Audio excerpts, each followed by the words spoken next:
मेवाड़ के शानदार और जानदार नेता, बरसों तक आपके जनप्रतिनिधि के रूप में आपकी सेवा करने वाले मेरे मित्र सृजन जी, मंच पर विराजे डॉक्टर दिगंबर सिंह जी, प्रोफेसर संवरलाल जी, पूर्व विधायक श्रद्धेय राठौर साहब, आदरणीय मधु जी, सांसद साहब और मेरे सामने विराजित इस छोटी सादड़ी की इस विराट सभा में उपस्थित शक्ति सुरभा माताओं बहनों, मेहनत के काश्तकार भाइयों, अभी कुछ ही क्षणों में वसुंधरा जी की स्वराज संकल्प यात्रा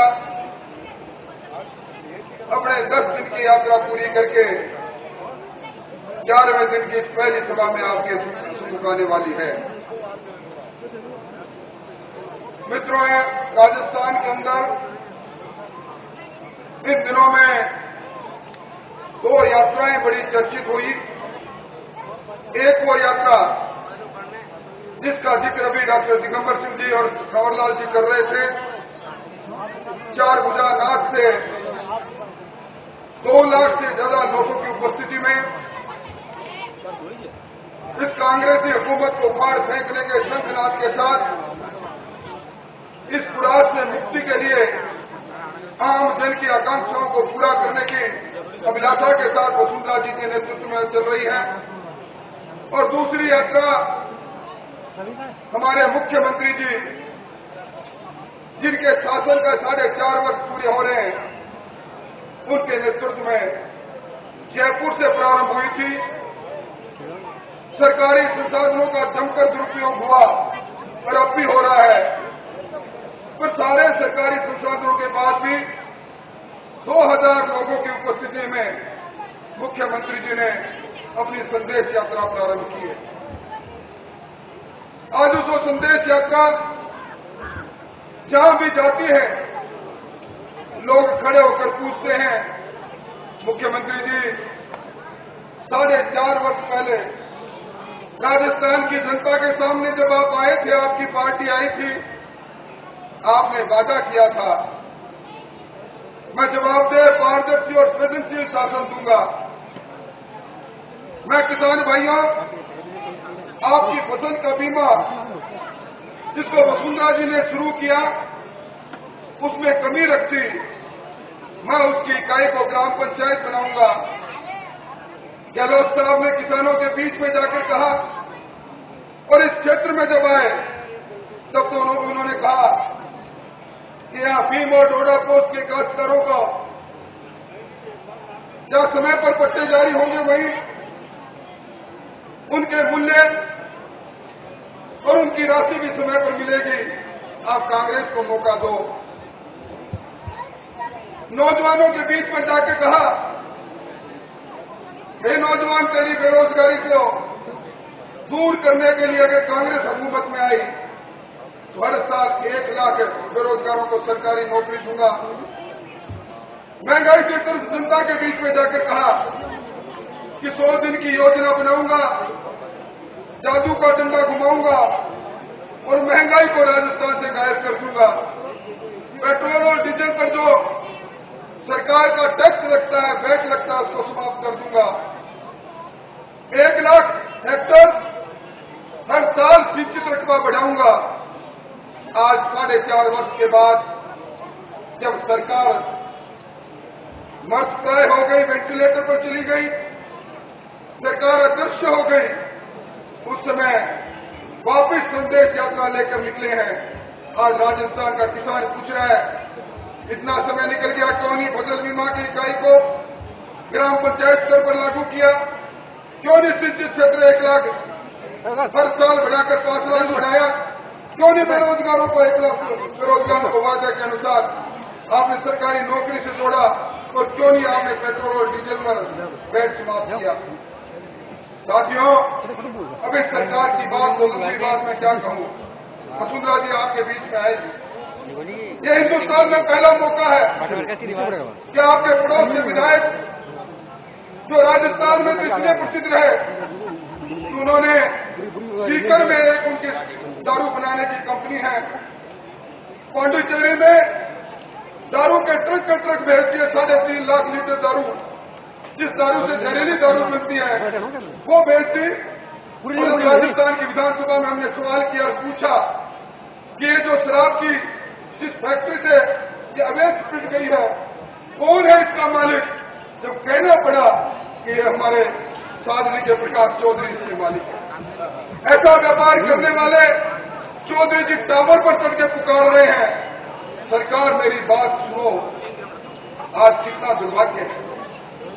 हमारे केंद्र के मंत्री जो भारत सरकार में हमारा प्रतिनिधित्व करते हैं, जयपुर के अंदर थाने के सामने बैठ जाते हैं, मेरे कार्यकर्ता की हत्या हो गई, सरकार सुन नहीं रही है, पुलिस का इंस्पेक्टर अपराधियों से मिला हुआ है, शोध वसूली करता है, हमारी सुनता नहीं, इसलिए मैं धरने पर बैठा हूं। आपके विधायक महोदय का सुर आप सुनते हो,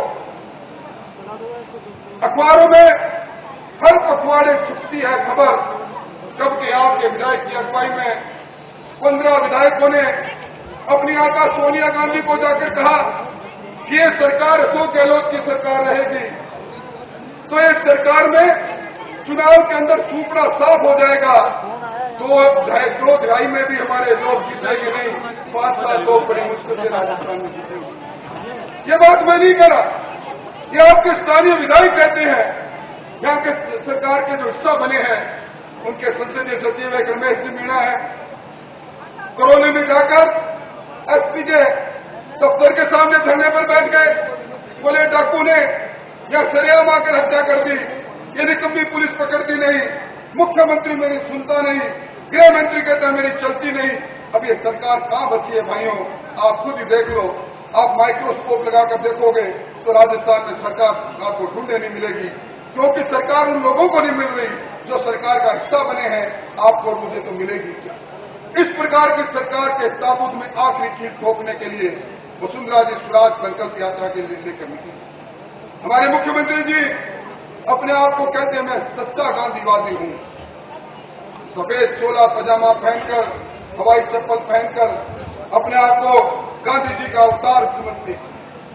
आज पूछना चाहता हूं मैं उनसे, मुख्यमंत्री जी हर पखवाड़े में ये बंबई में जाने का कार्यक्रम क्यों बन रहा है? कौन है मुकुंदलाल गहलोत? क्या लगता है आपका क्यों उसके फ्लैट के अंदर 7.5 करोड़ के फ्लैट में आपकी टिप्पणी रह रही है? क्यों नहीं बताते कि मुकुंदलाल गहलोत कोई गहलोत है जिसने गाड़ी दिन का देखा? तो वसुंधरा जी के समय में जिसका टेंडर हुआ 207 करोड़ का समय का चक्र घूमा, सरकार चली गई, आपने गहलोत साहब टेंडर को निरस्त किया और दोबारा 460 करोड़ का टेंडर उसी स्पेसिफिकेशन पर आपने मफसलाल गहलोत की कंपनी को सौंप दिया। ये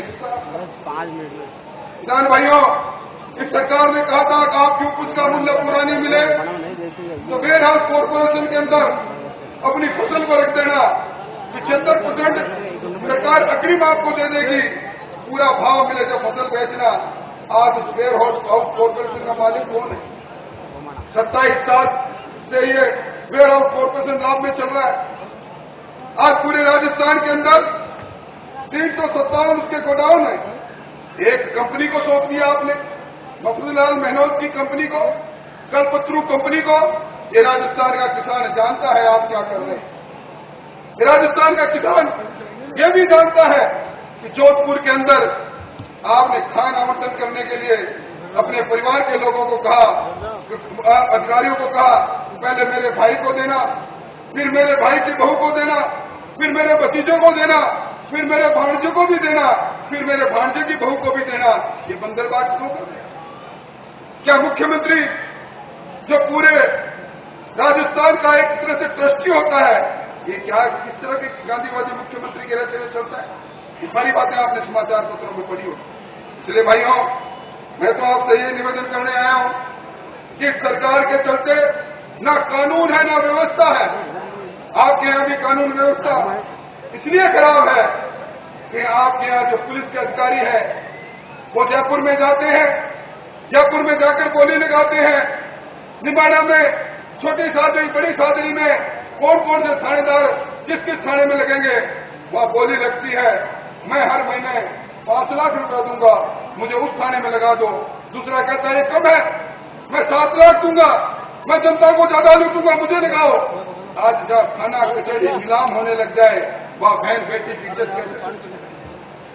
आज सवाल इस बात का है कि शासन के अंदर हमारी बहन बेटी की इज्जत सुरक्षित नहीं, और तो और आज भगवान भी मंदिर में सुरक्षित नहीं है भाइयों। आज मूर्ति तस्कर सरेआम भगवान के मंदिर में चोरी कर रहे हैं। आज घर में दुकान पर व्यापारी सुरक्षित नहीं है, घर में नारी सुरक्षित नहीं है। और आज हमारी राजधानी जिसमें मुख्यमंत्री जी खुद विराजते हैं, उस राजधानी में जो महिलाओं के गले से मंगलसूत्र खींचने का काम होकर कहीं पूरे देश में हुआ है, तो जयपुर में हुआ है। रवि डॉक्टर दिगंबर सिंह जी मुफ्त दवा योजना की बात कर रहे थे। मैं तो मुख्यमंत्री जी आपसे पूछना चाहता हूं, आपने परसों के समाचार पत्रों में एक बच्ची की तस्वीर देखी होगी। महात्मा गांधी चिकित्सालय जोधपुर में उस 7 महीने की प्री मैच्योर बेबी को चींटियां सजाए। अरे मुख्यमंत्री जी कौन सी दवाई की बात करें? क्या आप जिस नगर से विधायक हो वहां बच्ची को इलाज के लिए आए चींटियां सजाए?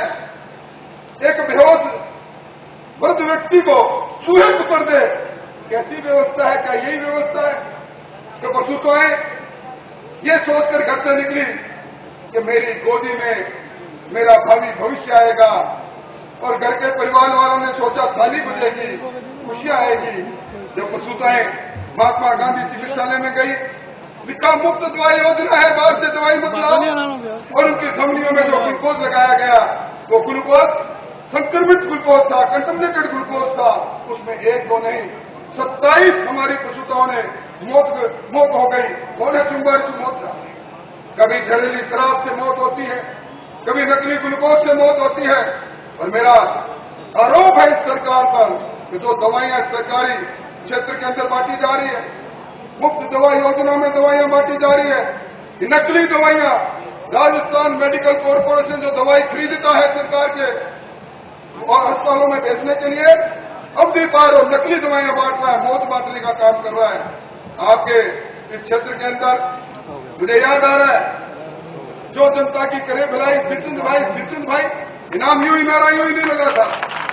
इस व्यक्ति ने दिनों रात आप लोगों की सेवा की। हम लोग